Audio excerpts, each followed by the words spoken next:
वर्तमान में जहां संपूर्ण विश्व कोरोना जैसी महामारी से त्रस्त है, ऐसे में डॉक्टर, पुलिस तथा अन्य सेवाकर्मी अपने कर्तव्यों का पालन कर रहे हैं। ऐसे में बच्चों के उज्जवल भविष्य के लिए श्रीजी पब्लिक स्कूल भी ऑनलाइन शिक्षण के माध्यम से अपने कर्तव्यों का निर्वाह कर रहा है और आपसे अपेक्षा है कि आप घर पर उक्त शिक्षण का उचित लाभ लेकर अपने कर्तव्यों का निर्वाह करेंगे। आओ आगे बढ़ते हैं, बिजनेस स्टडीज़ सब्जेक्ट में चैप्टर 2 की ओर चलते हैं, concept of business.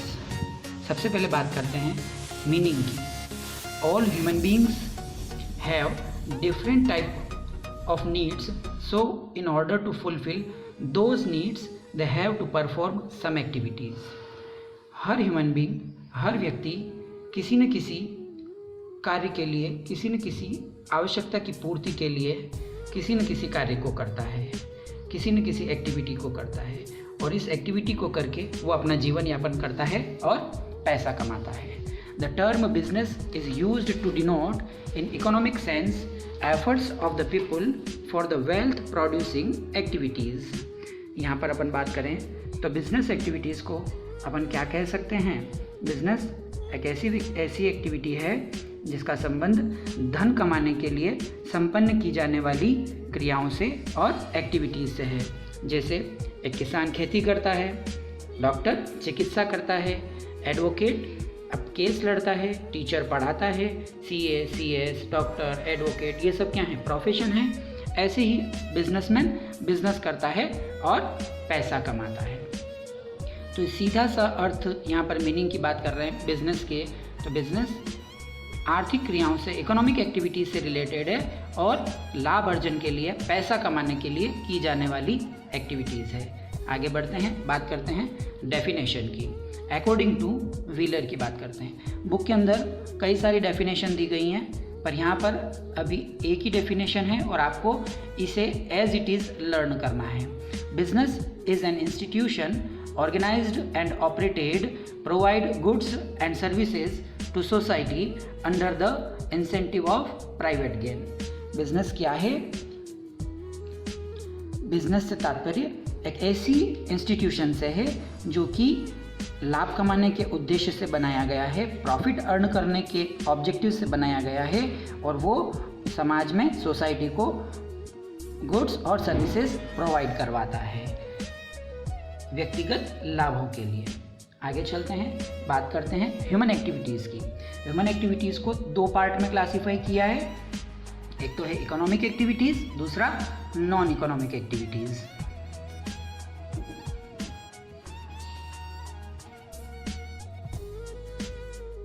Economic activities की बात करते हैं। Economic activities those activities whose objectives is to earn money and to create wealth।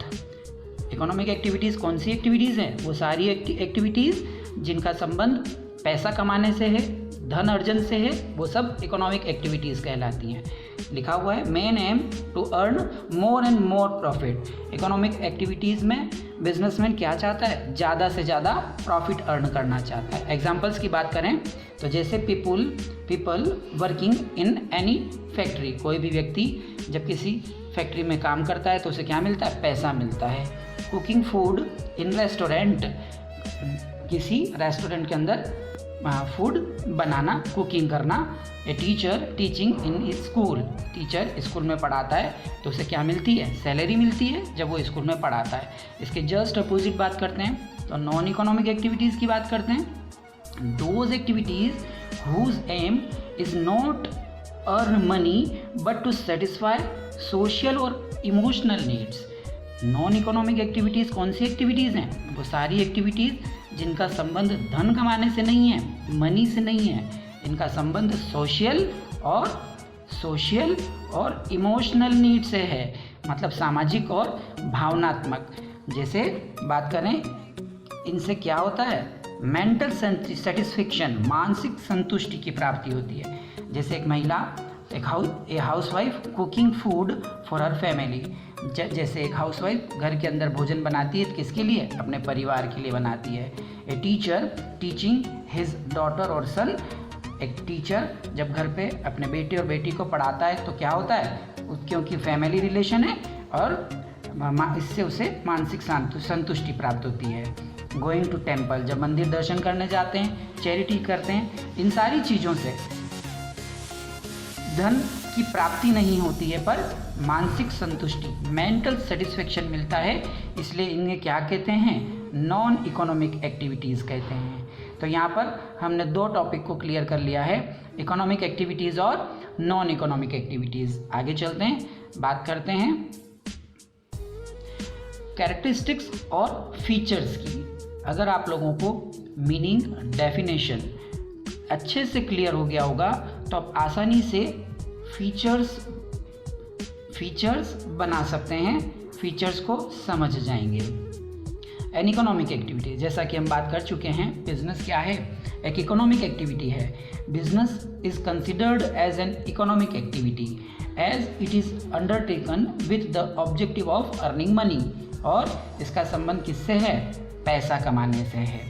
Production of goods and services, जब कोई व्यक्ति बिजनेस करता है तो वो क्या करता है, प्रोडक्शन करता है, किसका, गुड्स का और सर्विसेज का। सर्विसेज, अगर वो कोई सेवाएं देता है तो उस सेवाओं के बदले में पैसा प्राप्त करता है, और अगर वो गुड्स की मैन्युफैक्चरिंग करता है तो गुड्स को सेल करता है और उसके अगेंस्ट में बदले में पैसा प्राप्त करता है। बिजनेस के अंदर और फीचर्स क्या है, सेल और exchange of goods and services. Business में वस्तुओं और सेवाओं, गुड्स और सर्विसेज का एक्सचेंज किया जाता है। सेलर इसे बेचता है, बायर इसे खरीदता है और उसके बदले में सेलर को पैसा प्राप्त होता है और बायर को यूटिलिटीज़, उसकी उपयोगिता पूर्ण होती है उस चीज़ से। आगे चलते हैं, बात करते हैं नेक्स्ट फीचर की, profit earning. Profit earning, the main purpose of business is to earn profit. Business का मेन मोटिव क्या है, प्रॉफिट अर्न करना है। A business can not survive without making profits. कोई भी व्यापार, कोई भी बिजनेस इसलिए नहीं किया जाता है कि पैसा नहीं कमाए। हर बिजनेस बिना पैसों के नहीं चल सकता, बिना मनी के कोई भी बिजनेस सर्वाइव नहीं कर सकता। Businessman try to maximise profit by increasing the sale और रिड्यूसिंग कॉस्ट। बिजनेसमैन हमेशा ये कोशिश करता है कि वो सेल को ज़्यादा से ज़्यादा बढ़ाए, जिससे उसे ज़्यादा से ज़्यादा प्रॉफिट अर्न हो, और कॉस्ट को कम करे, लागत को कम करे, जिससे उसके ऑर्गेनाइजेशन को का प्रॉफिट बढ़ जाए। आगे बात करते हैं uncertainty of return. Every business invests money with the objective of earning profit, but the amount of profit earned may be different also. Her businessman क्या करता है, बिजनेस को चलाने के लिए पैसा इन्वेस्ट करता है, पैसा लगाता है, पर अलग अलग बिजनेस के अंदर जो रिटर्न कमाया जाता है, जो प्रॉफिट अर्न किया जाता है, वो एक जैसा नहीं हो सकता है। वो क्या होता है, डिफरेंट होता है। और ये भी संभव है कि पॉसिबिलिटी ऑफ लॉस की संभावना भी ऑलवेज बिजनेस के अंदर बनी रहती है। Element of risk, all business activities carry some elements of risk because future is uncertain. हर बिजनेस के अंदर कहीं ना कहीं जोखिम, रिस्क बनी रहती है, क्योंकि भविष्य क्या है, अनसर्टेन है, अनिश्चित है।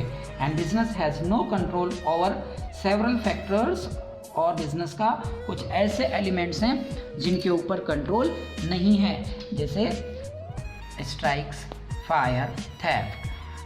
अगर ऑर्गेनाइजेशन के अंदर एम्प्लॉय हड़ताल कर दें, आग लग जाए, माल चोरी हो जाए, change in customers taste and fashion, customer की टेस्ट में बदलाव आ जाए, और फैशन तो बदलती रहती है, अगर फैशन में चेंज आ जाए तो ये जो रिस्क है, ये बिजनेस को ऑलवेज फेस करनी रहती हैं, बिजनेस का फीचर है ये। बात करते हैं नेक्स्ट फीचर की, business is a human activity. Business क्या है, एक ह्यूमन एक्टिविटी है।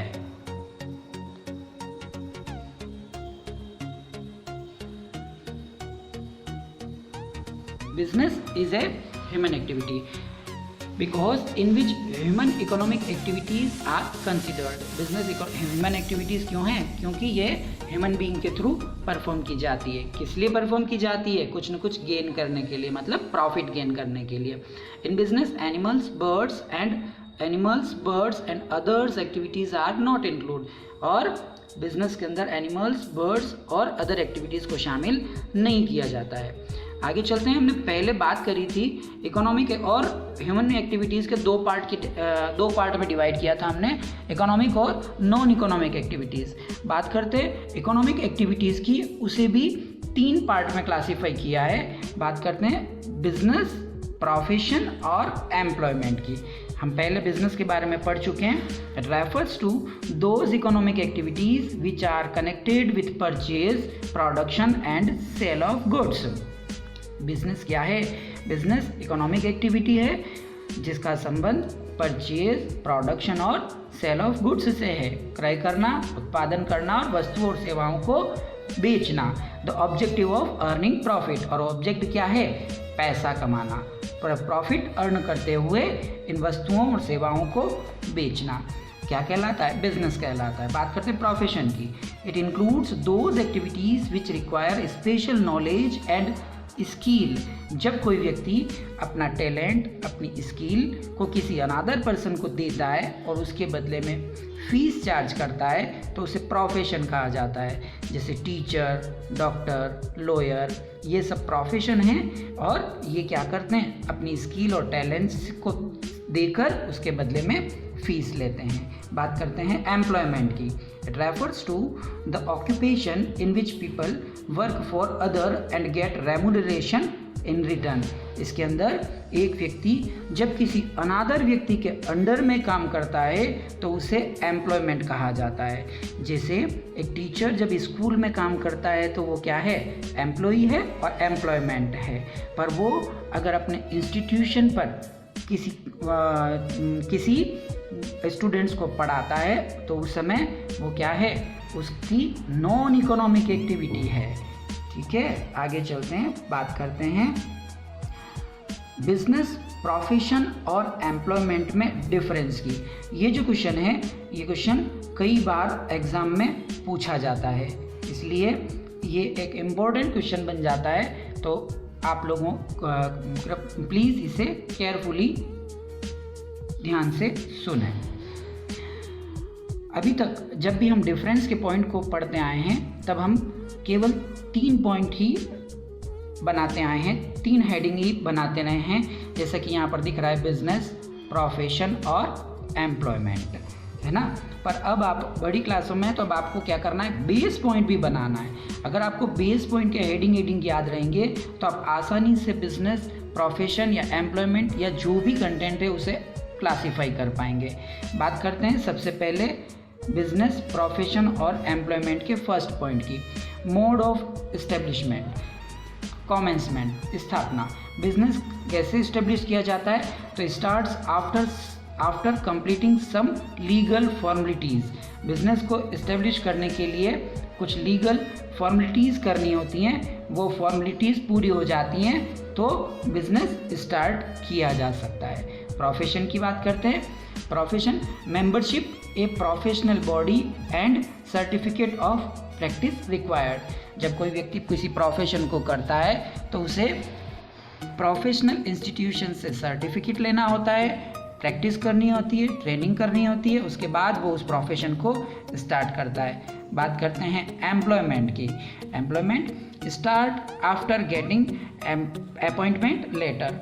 अगर आप किसी अनदर पर्सन के अंडर में वर्क करते हैं तो आपको अपॉइंटमेंट लेटर चाहिए और उस अपॉइंटमेंट लेटर को मिलने के बाद आप उस कार्य को, इस वर्क को स्टार्ट कर सकते हैं। बात करते हैं क्वालिफिकेशन की। No minimum qualification is necessary. जब बिजनेस लगाया जाता है तो उसके लिए किसी भी मिनिमम क्वालिफिकेशन की रिक्वायरमेंट नहीं होती है। बात करते हैं प्रोफेशन की। जब आप प्रोफेशन करते हैं तो यहाँ पर क्वालिफिकेशन एसेंशियल है।